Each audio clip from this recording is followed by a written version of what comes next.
one is a peculiar case because this examination was exclusively for reciters, people who have written the examination on a number of occasions and have not been successful, and those were the people who wrote this examination. Traditionally, the pass rate of the licensure examination has been around between 60 and 70%. That is when you have fresh students mingling with reciters. But this year, the fresh students are moving into a new era of examination, a new dispensation, so they were not combined with, or they were not allowed to join the reciters. So it was exclusively for reciters, people who have written the examination 10 times, 9 times, 8 times, and so on, and have not been successful. And so the chances, in fact, studies have shown that when people continuously write the examination, they are not passing, their chance of passing is very very low. And so it's not a surprise that a lot of them could still not make it. So if that's the case, what would be the remedy then for people like that? Because like you say, after continuous writing for a number of times, it will be difficult for them to pass. What will be the remedy then? Yeah, we are proposing 2 ways to deal with it. After November writing, if they are not able to pass, those who are diploma holders must go for further studies and acquire degrees to be able to do it. I think those with degrees who have not been able to make it, we need to do extra classes and so on to be able to do it. Fortunately for the degree holders, we are reforming the exam. And so the new reform may favor them because a lot of them complain about numeracy, literacy, because those are not their area of specialization. Somebody might have specialized in, let's say, Ghanaian language, but expected to write a paper in literacy and numeracy, and it's a challenge to them. But then the principle is that you need a little bit of literacy to be able to deliver in the class. If you're a teacher and you cannot express yourself, how will you be able to deliver? How will you be able to teach? How will you be able to explain concepts to the understanding of your learners? That's a challenge. And that is why a minimum level of literacy is so important for every teacher, irrespective of the area of specialization, because the means to deliver the content is the language. And if you come to literacy, numeracy, a little bit of knowledge in numbers is also very important because you score students, you keep their records, so proportions, percentages, and so on. A little bit knowledge in analysis of numbers is also very important. Even if you are doing timetabling and so on, being able to use the clock to do things. I mean, these are basic things that every teacher must know to be able to smoothly deliver as a qualified teacher. So what is this new dispensation? How different is it from the current one? Okay, so the current one, we have 3 courses or the subjects that we write. We have numeracy, literacy, and essential professional skills. The new one, we are writing general pedagogy. That is a method of teaching and so on and so forth at the various levels. So if you are a primary school teacher, you write your pedagogy in the primary school. If you are JHS, you write your pedagogy there. If you are SHS, you write your pedagogy according to that. Because if you're an adult, you must learn the method of handling an adult. If the person is a teenager, if the person is an infant, you must know how to handle each of them. And that is the pedagogy. Then the reform is also bringing subject specialism. Subject specialism means that when you went to the university, you might have specialized in, let's say, mathematics or geography. So we will test you in that content. Current one doesn't have that. So we will test you in that content because that is the content you are going to teach. In the teaching, there are 2 kinds of knowledge, 2 major types of knowledge. We have pedagogical knowledge, and we have content knowledge. And so the new one is testing the 2. The current one tests only the professional aspect, but the new one will test both the content and pedagogy. Then the 3rd paper is a combination of the 3 that you are writing now. So essential professional skills, a little of that, a little of numeracy, a little of literacy put together as a general paper. That will be the 3rd paper for them. So if you are weak in mathematics, in the general paper, you can do well in the essential professional skills and literacy, and then a little of the numeracy will see you going.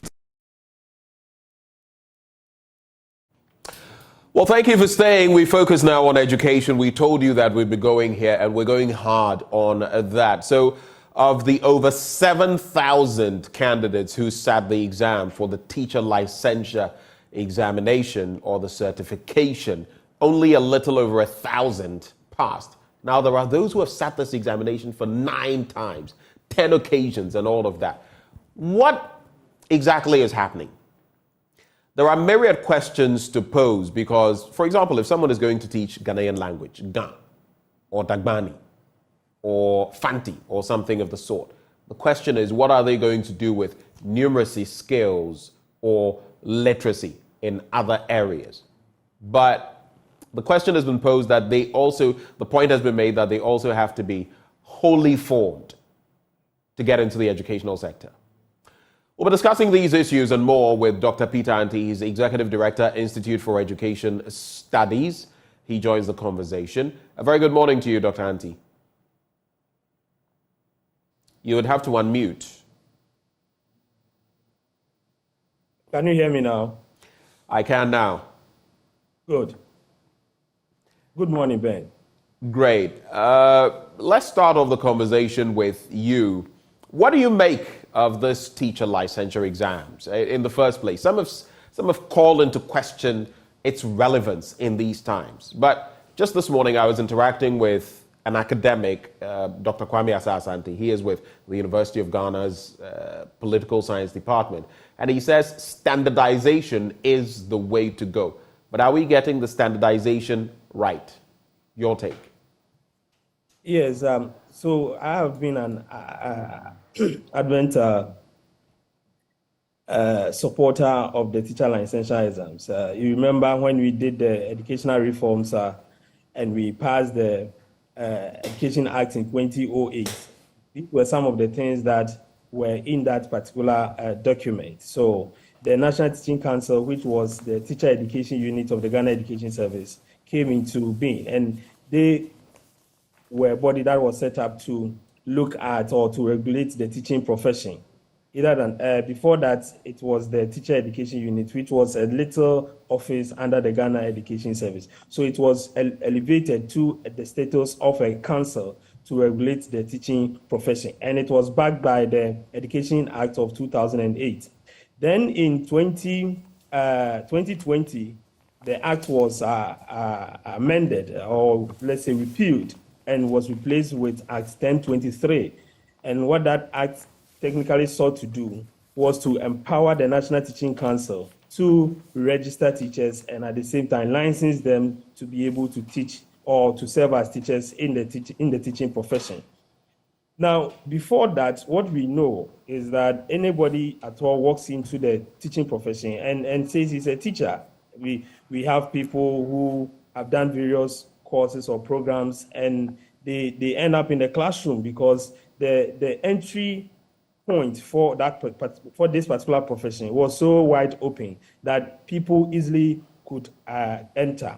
But when we introduced the teacher licensure exams, it came with its challenges. So remember in 2016, 2017, there were issues with, there were even court cases that were filed against the introduction of the teacher licensure regime. Apparently, they were all dropped, and then the way was cleared for the implementation of this law after almost 10 years of it coming into being a law in the education sector.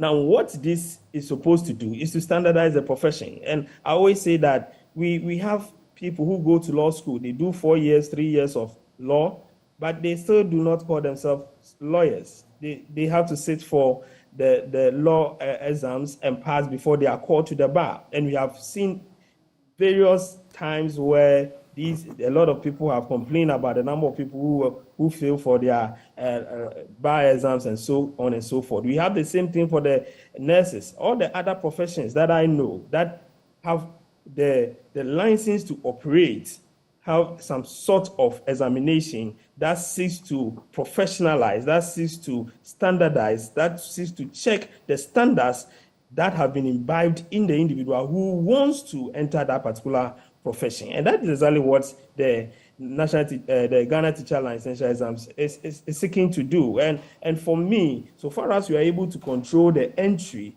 and make sure that people don't just walk into the profession, it's very important for me and for most of us as stakeholders in the system. Because you see, people who go to colleges of education at first would graduate and then would be posted. So whether you have the requisite skills, so far as you've passed your exams on campus and all that, you are deemed as a professional teacher and you are given a class to handle. That is not the case now. And that is why I think that people need to take their time and study the system so that they will appreciate what is happening. Now, if you go through any teacher training institution, when you complete, you are not automatically a teacher. And that would also inform us as to how we are classifying this group of people, because they are not teachers who are already in the classroom. They are candidates who want to enter the teaching profession. Now, the law requires that these candidates are registered and licensed by the National Teaching Council. So when you finish your College of Education or any teacher training institution that you attended, you need to sit for this exam. They test your numeracy skills, your literacy skills, as has been explained by the registrar of NTC. I don't need to go over that. And then they test your essential skills. Now, when you pass, you are given a 1-year probation period where you are supposed to build your portfolio, you are exposed to the classroom situation, you are given a mentor, and within that 1 year, you are monitored to exhibit professional tenets as you practice the profession. After the 1 year, you are given a permanent license. So when you pass the exams, you are given a provisional license, and then you go through the 1-year probational period. After 1 year, you are inducted into the teaching profession, and you are given a permanent license.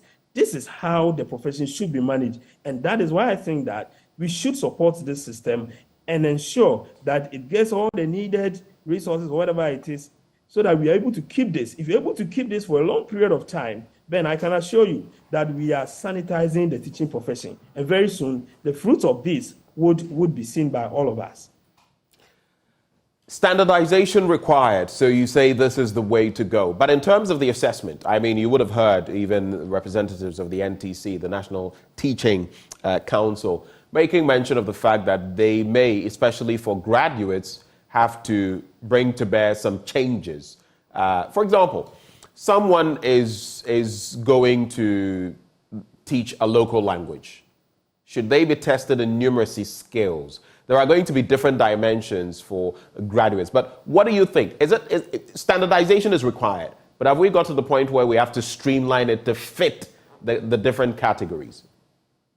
Yes, and I think that is the essence of policy review. So sometimes when you talk about policy reviews, we don't mean any bad thing. We just mean that you implement the thing after a period of time, you sit down, you analyze how the thing is going, and then you introduce or you have a second look at it, and then you tweak it to suit the situation. So after implementing the teacher licensure exams for almost 4 or 5 years, I think a lot of research have been carried out. I've done one. There's one that was carried out by lecturers from the University of Winneba, and the National Teaching Council itself gave the contract to some group of researchers to also delve into the Ghana Teacher Licensure exams. And all the data that came out suggests that there needs to be some reforms. And that is what the NTC, the registrar, was talking about, that people were saying that they need to look at pedagogy. You are going to teach, so the method of teaching should be a core component of any kind of assessment that is being undertaken. And that is why he said that they are introducing a paper on that. Then you are also going to teach in a specific subject area. So they are introducing a paper on that. Then the numeracy, literacy, and the essential skills. So now they are writing only 3 papers. They are writing numeracy, literacy, and then essential professional skills. Now they are saying that they are going to combine these to be a general paper, and then you do the pedagogy, and then you do the other one, which is the content area. And I think that is the way to go, because all the research that have been carried out, including ours from Institute of Education Studies, seems to suggest that people were gravitating towards the point that I'm trained in a specific subject area, you need to test me in that area to see whether I'm competent enough to teach that particular subject. I've been trained to teach in a particular level in terms of pedagogy. You need to test me in order to know that this is the level that I can deliver the content. And then you do the general paper as is done in most other professions. So I think that the reform is the way to go. And that is the reason why we had this year's exams. You see, if you listen to the NTC, they tell you that a lot of people have failed the exams several times, 3 times, 4 times, 5 times, in their attempt to enter the teaching profession. Now, before they introduced this new format, they needed to clear those backlogs. The candidates who have tried over the years to enter the profession and they have not been able to fill. So it's like you put a group of students together who have not technically performed well over the years, and you want to sieve them and see whether you'll be able to get some out of the system. And that is why you are seeing that percentage of failure in terms of the results that came, because these are people who have failed the papers over the years. For 4 years, 3 years, 5 years. So technically, they have difficulty in passing the scripts. And then when they start for the final exams to ensure that they are cleared of the system so that the new reform can take place, this is the result that we are getting. And that tells us that these people are technically, for me, they need some form of support or help to be able to get into the classroom. We should not compromise on quality. And you agree with me that you cannot just get anybody into the classroom to teach your word. You need people who understand the content, people who have the skill to deliver the content, and people who understand the psychology of the children that they are going to handle. And right. if somebody cannot do this, if somebody cannot write simple sentences, somebody cannot add simple mathematical questions, then it becomes difficult for me to allow such a person to handle my word. I think that is what every parent would also say in this case. It also speaks to the issue of those that before the licensure exams had been in the system and what exactly they had been passing on to the students. But let me come now to Peter Nochukoto. He is ranking member on Parliament's Education Committee. A very good morning to you, sir. Hello, Peter Nochukoto. Do we have you on the line?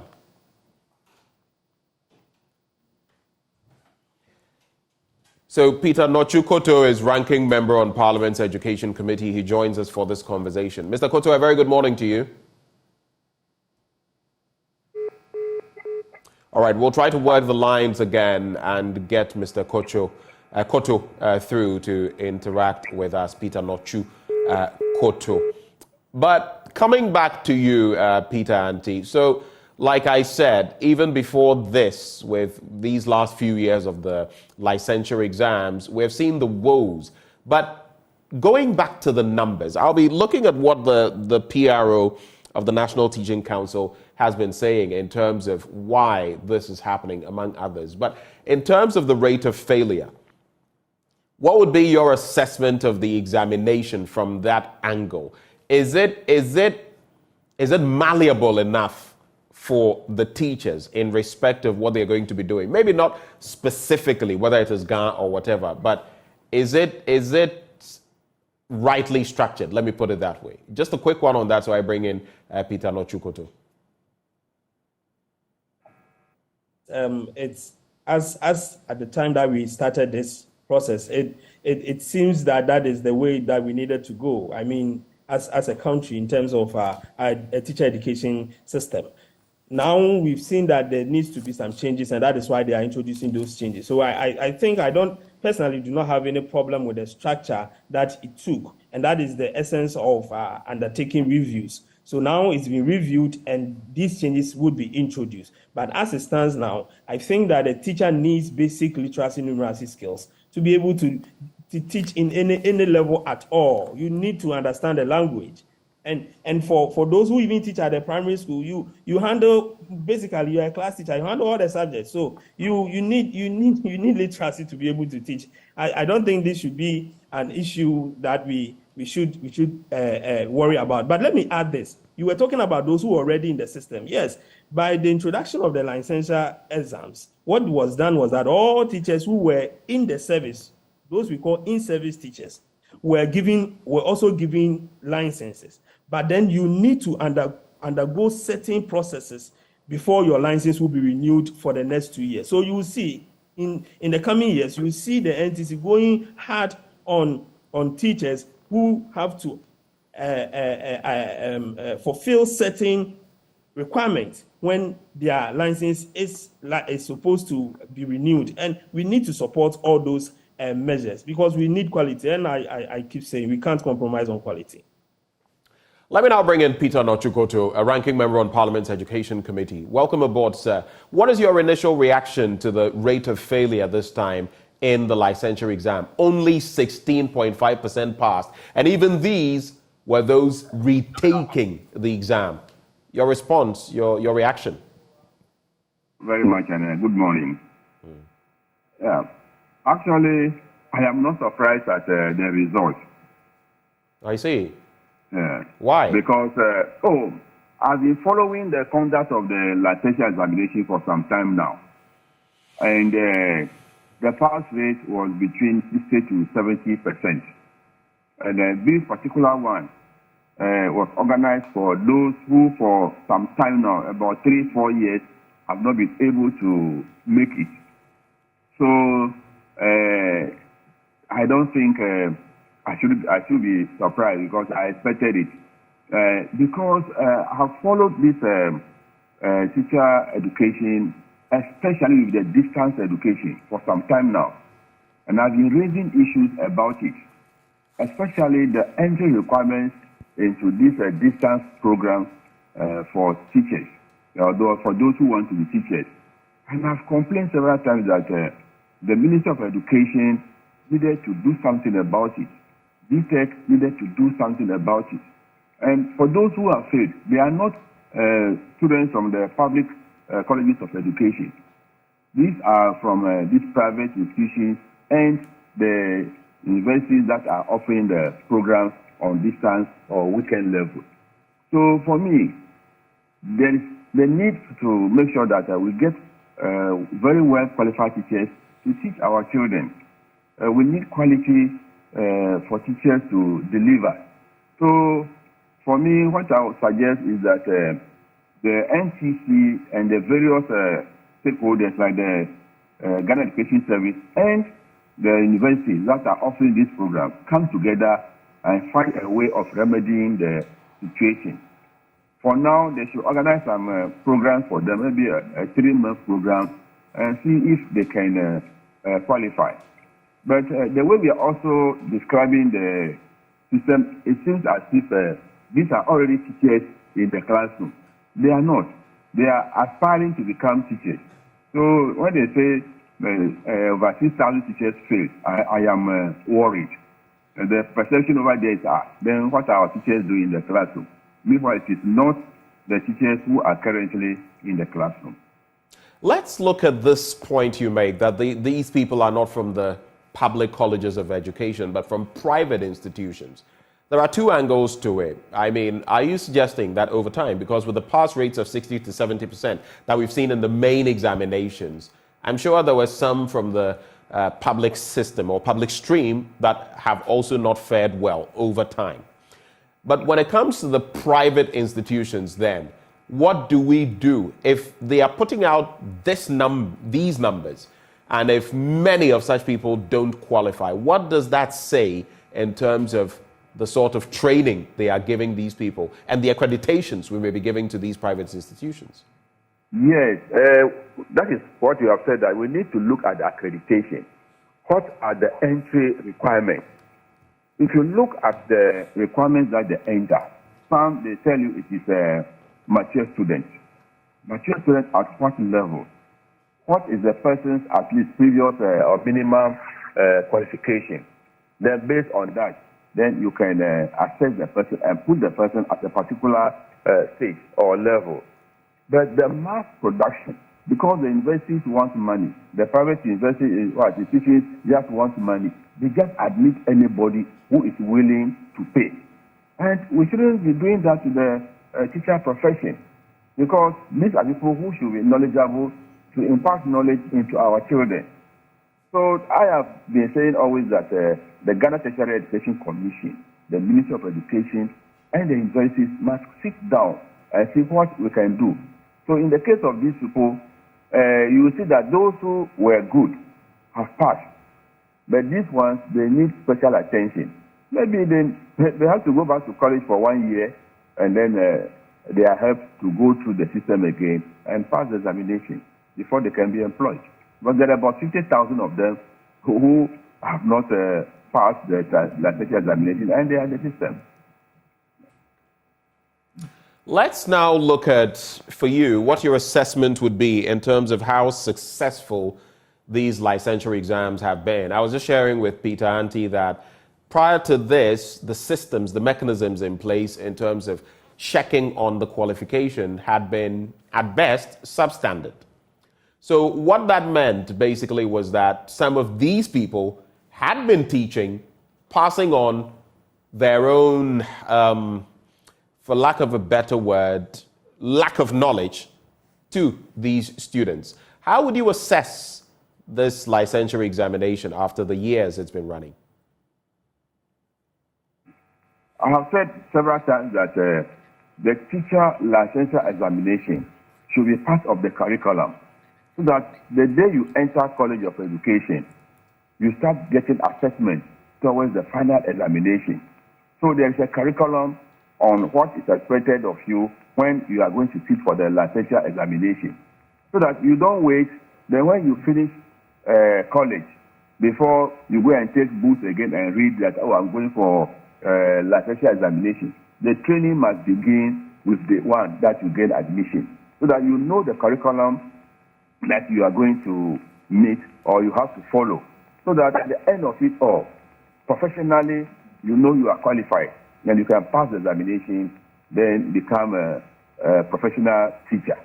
So that is what I think the Ministry of Education and GTEC should start considering, so that let us make it part of the training.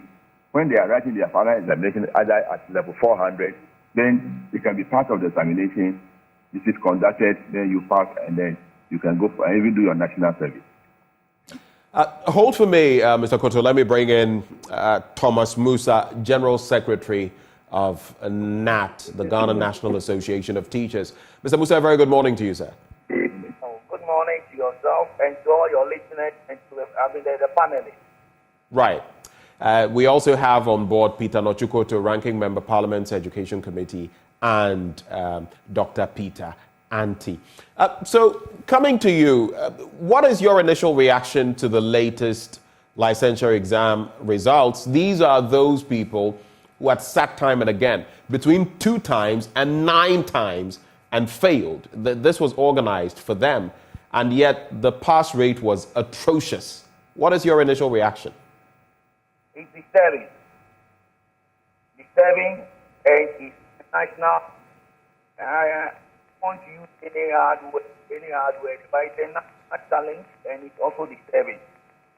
The reason why I said it's disturbing and a national challenge is that, number one, we have signed the international agreement and commitment to ensure that the sustainable development goals are achieved by 2030, and specifically for all that we should leave no one behind. As it stands now, we have a lot of classrooms that there are no teachers. Number two, we have a lot of, having indicated about the sustainable development goals. We have the issue of investment, where we support some of these teachers, some of them the colleges of education, whether it is sandwich or whatever name we may want to call them, or regardless of the institution they are coming from. At least certain amount of government investment went into training these people. So that is also an issue we need to look at. I find that particular one not too long ago, both in 2018 and somewhere 2021, the World Bank Human Capital Index report indicates that the debt is not taking 53% of our human capital will go. So once you have about 85% of your teachers to be because these are not yet teachers, and that also must be placed on record. These are potential teachers. About 85% failing their licensure exam, raising so much concern, and now we all need to look at it. The other dimension that we also need to look at is number one, what kind of training were they giving at their various training institutions?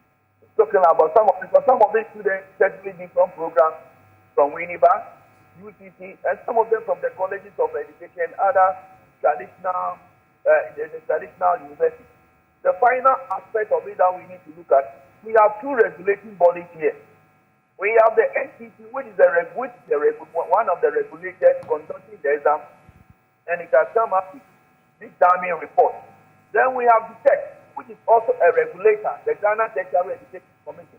The question is, what exactly are the gaps? Where did we get it wrong? What is something that we are not doing right? Personally, I would rather think that the chief examiner to report, because I have seen the PowerPoint presentation, and I don't think that the PowerPoint presentation can be looked at as the main report. There should be the main report from the chief examiner of the NT side. Then we interrogate it. Then we can detect also to be able to help us here to find out, based upon the chief examiner's report, we can get it done. But there is final thing that we need to all condemn. It is unfortunate that some of the tweets are out there and they are on social media. When a candidate writes exam, that particular paper ought not to go out. That paper ought not to go out until there is a call for a remark. Then the person will pay the aspect of the remark, and then will go through it. But sadly, some of the papers are on social media, and it is shameful and must be condemned by whoever did that particular thing. Which institution would you hold culpable? And I don't know whether you'd point to the NTC itself. And I do agree with you. These are the sanctity of the examination should be maintained. And yes, some people have ended up mocking these people. But maybe it was also put out to explain, to let the court of public opinion see why some of these people get to fail. How do you address the two sides? Please, there cannot be justification to this. There cannot be any justification. It is totally unacceptable. Right. Look, have we ever seen the University of Ghana, the students going to write the exam and they're coming to put up the result, the answer sheet outside? Have you ever seen it from UCC? Have you ever seen it from Winneba? How can it happen to NTC? It must not be tolerated. It is unacceptable, it is shameful, and must be condemned by everybody. Look, why do we think this on one or two streets and begin to stand alone on it? I will want to know the statistics. That how many students did those particular, items that they are talking about, that one student said this one this one said this one. All these ones should be in the chief examiner's report. And you will not put the street outside there. What do you intend to achieve? What do you intend to achieve by this thing? It is shameful and must be condemned. It must not be tolerated. In as much as we are all looking for solutions, the Ghana National Association of Teachers, we are calling for a national dialogue. Because the universities must have their day. The tech must have their day. NTC must have their day. And the acting requirements or the procedures we put in place of the advance both quality and quantity, all the stakeholders must have their day in this matter. It must not be in the hands of one person to determine this particular thing, so that we determine the way forward. But I ask, which entity ought to be taken on as far as these results or the papers, what people have written, are being out there and being mocked? Which institution specifically would you point to? The body that conducted the exam must be held liable. The body that conducted the NTC? If Lagos, I'm coming. If Lagos should conduct, if you see scripts from Lagos on social media, whom do you ask? Can you go and ask UCC? You go and ask Lagos. So for that matter, if NTC has conducted the exam and some of the papers on social media, We need to ask NTC, how come the papers on social media?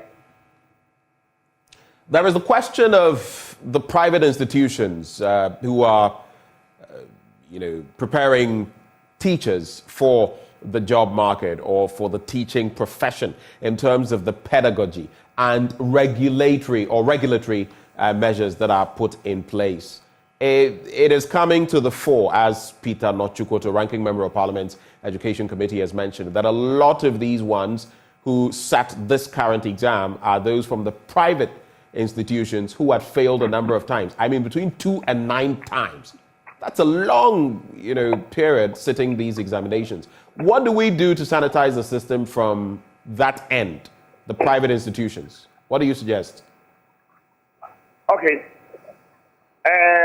Let me also say this one. I have a challenge there too. You see, when it comes to training, and we begin to discriminate like these people are from the private schools, these people are from the government side, these people are from the university, I have a problem there. The reason being that we have people put in place to make sure that all the institutions, whether be private, whether be government, whether be public, whatever it is, they should have certain standards to maintain. And there are statutory bodies there to ensure that these particular institutions are performing. And therefore, it cannot be an excuse. And nobody should be allowed to give excuse that those who fail, they are sandwich people. And those who fail, they are from private schools. It should not be tolerated. Look, we are talking about national issues. I've told you about sustainable development goals. We are talking about government investment. This is the human capital of this particular country. And to that extent, even if one person should fail, it should be a national issue.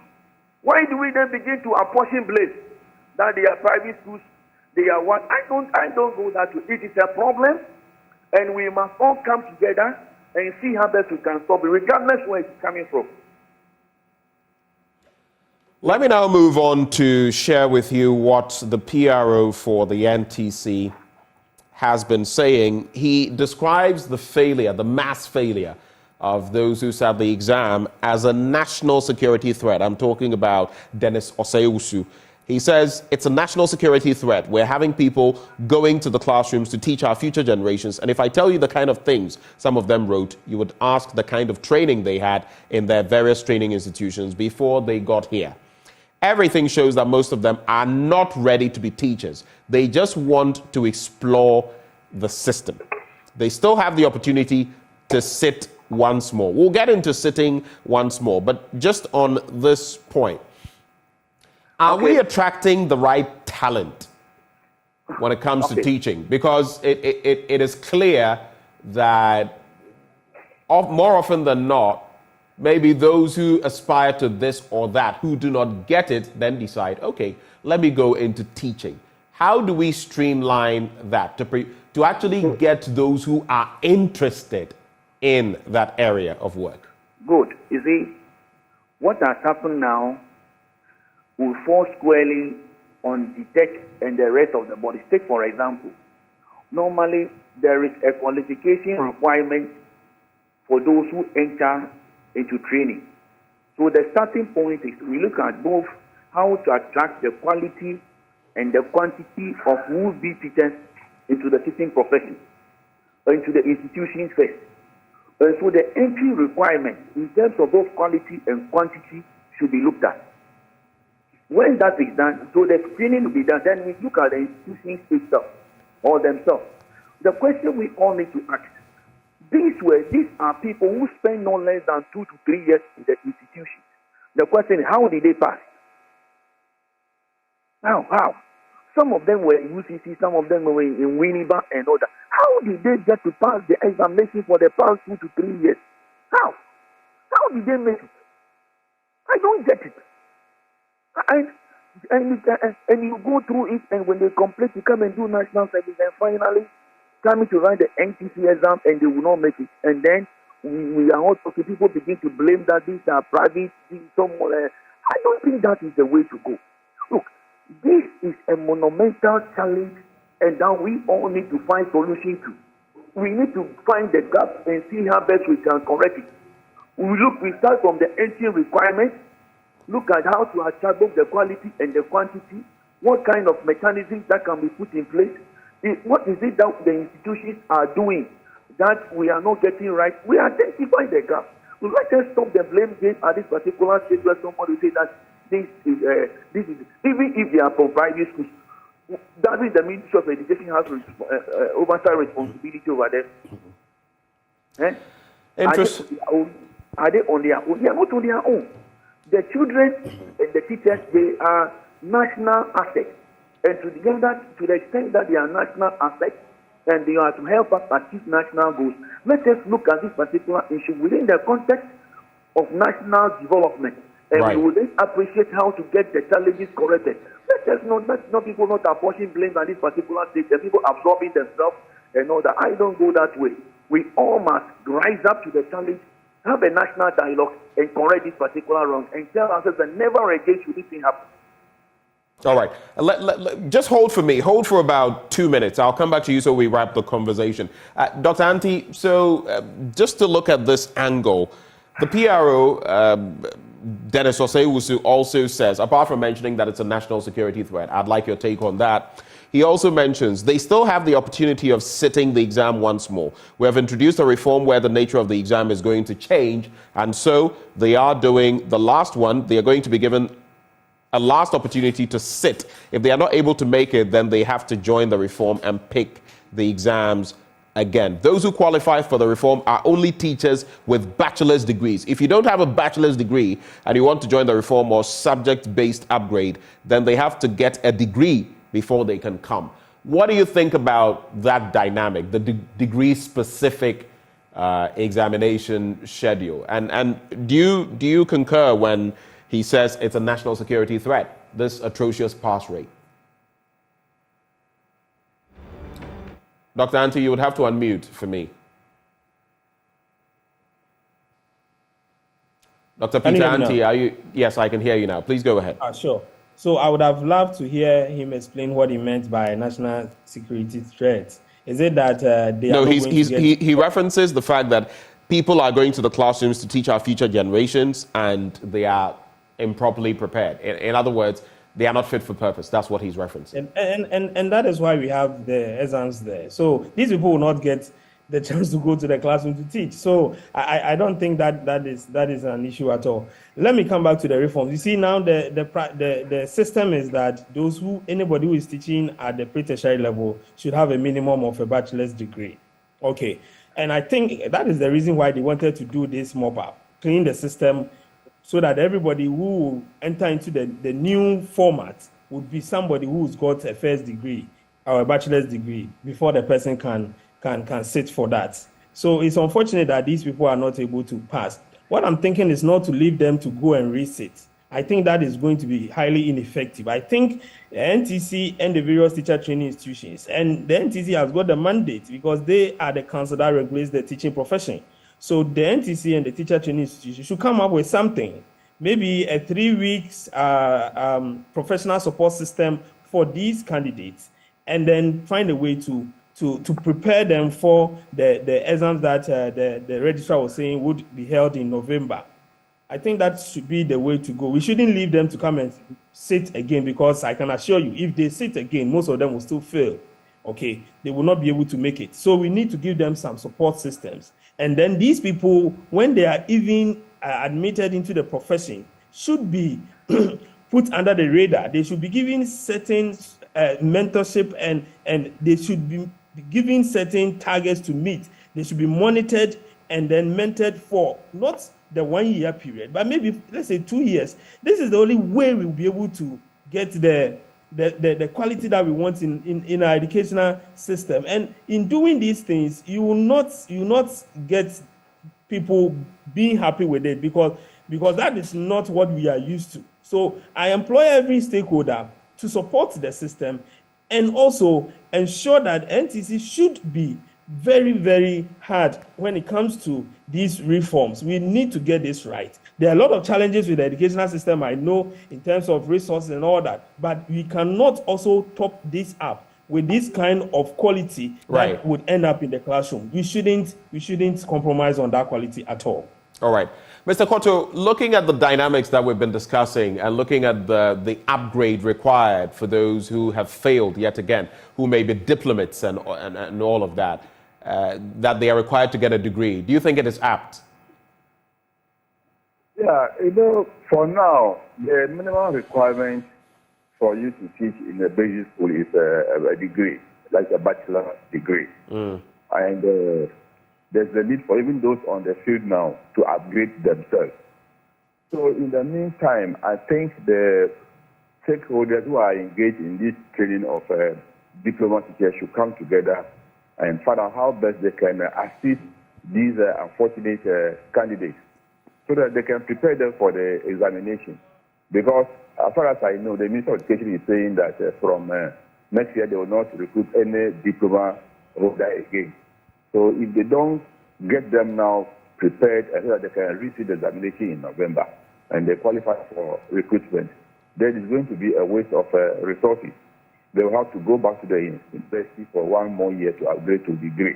That is not bad. By the interim, I think the teacher training institutions and the ministry and then the NTT should come together, put their heads together and assist them with some remedial assistance so that they can rewrite the examination as said by the NTT.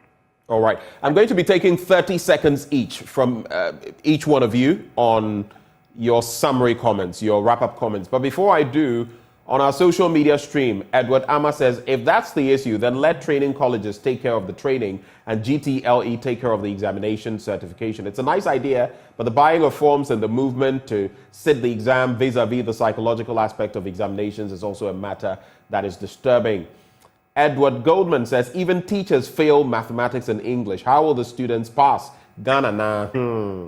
And Eric Odum says, whoever can't pass this, quote, basic licensure exam doesn't deserve to be in the classroom. I sat the NTLE in 2018 and passed. Went to the University of Education, Winneba. Okay, so go to UEW and get exam scripts of some post-diploma students, and you will forever appreciate the work of a lecturer. Okay, so those are some of the thoughts you've shared. Let me start with you, Mr. Musa. Summary comments. What is the way forward? 30 seconds each.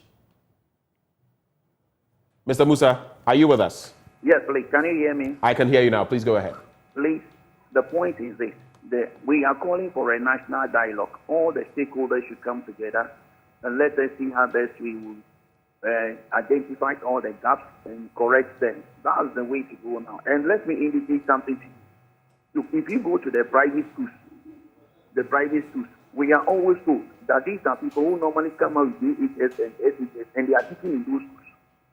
So that's something, it's a national issue. Even if these people are failed now, they will still find their way into the system somewhere and be teaching.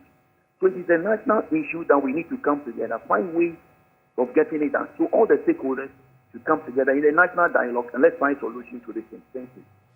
Thank you very much, Thomas Musa. I'll come to you, Peter Nochukoto. That let's just advise the candidates who are not successful that federal examination is not the end of their lives. They can still put themselves together and then rewrite.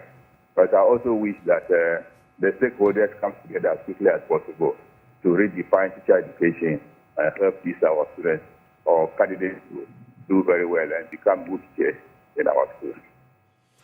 Dr. Anti, you have the final word. Yeah, you cannot employ somebody who doesn't have a license to teach in any school in Ghana. The law prohibits that, and let's make that forceful. No proprietor of any school can employ a person without a teacher's license to teach in Ghana. If that happens and the person is found out, he will be dealt with.